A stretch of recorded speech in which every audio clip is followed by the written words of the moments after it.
Saya Uya Kuya. Saya Eko Patrio. Islam. Ya bener itu. Saya aslinya Dora. Saya Eropasi Abono. Saya Salik Haidar pribadi. Saya Nur Huda Sinaga. Saya Skala Bancel Syaranali. Saya Fitriani Konial Zahira. Saya Distiatri Marcella. Kali ini kita akan bahas sejarah akuntansi dunia. Akuntansi yang bisa dianggap sebagai suatu seni yang didasarkan pada logika matematika dan kini dikenal sebagai pembukuan berpasangan.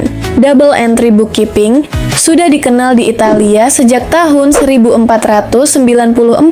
Pada saat itu, seorang matematikawan, Luca Pacioli, yang juga dikenal sebagai Romo Luca dal Borgo, menerbitkan bukunya tentang pembukuan di Venice. Ia menulis sebuah buku berjudul Summa de Arithmetica, Geometrica, Proportioni et Proportionalita. Dalam salah satu babnya, berjudul Tractatus de Computis et Scripturis, Pacioli memperkenalkan dan mengajarkan sistem pembukuan berpasangan atau yang saat ini kita kenal sebagai debit dan kredit. Sejalan dengan perkembangan zaman, akuntansi mulai diakui sebagai disiplin ilmu tersendiri. Setelah Perang Dunia Kedua, pengaruh akuntansi semakin terasa di dunia barat. Selanjutnya, sistem akuntansi pun diberi nama sesuai dengan nama orang yang mengembangkannya atau dari nama negara masing-masing.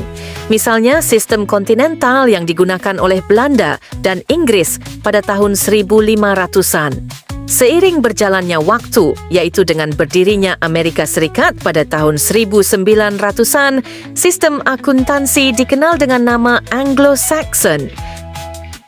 Perkembangan lebih lanjut terjadi dengan pembentukan International Accounting Standards Committee (IASC)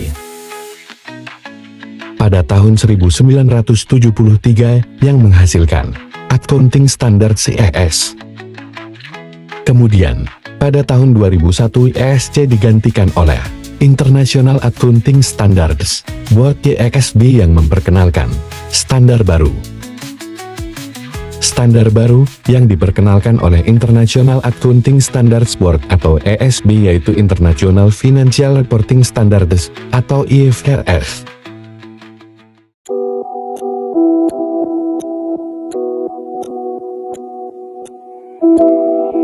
Pada zaman penjajahan Belanda, perusahaan di Indonesia menggunakan sistem kontinental.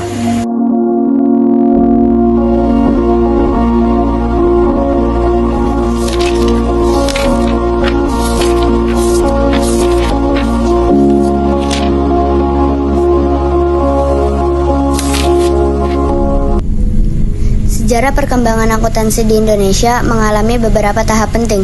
Pada tahun 1957 berdiri Ikatan Akuntansi Indonesia, yaitu IAI, sebagai organisasi profesi akuntan pertama yang berperan besar dalam pembentukan standar akuntansi nasional. Memasuki tahun 1960-an, sistem akuntansi yang awalnya berlandaskan kontinental peninggalan Belanda mulai bergeser ke sistem Anglo-Saxon yang dipengaruhi oleh masuknya penanaman modal asing dan kerjasama akademik dengan Amerika Serikat.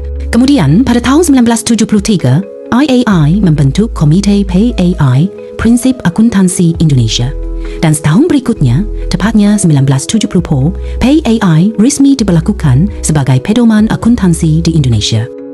Perkembangan berikutnya terjadi pada tahun 1984. Ketika PAI direvisi dengan mengacu pada standar internasional yang dikeluarkan oleh International Accounting Standard Committee atau IASC, sehingga praktik akuntansi di Indonesia semakin terintegrasi dengan standar global.